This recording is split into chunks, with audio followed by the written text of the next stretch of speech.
کجا رفتی که از درد فراق هر دم بنالم،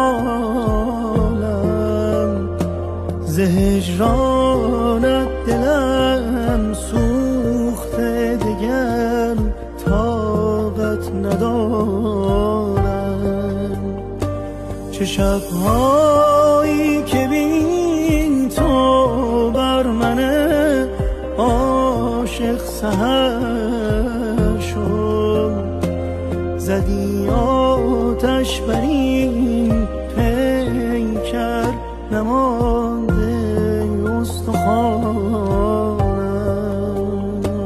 خدایا عاشقم دل با پسم، صبرم عطا کن. خدایا عاشقم من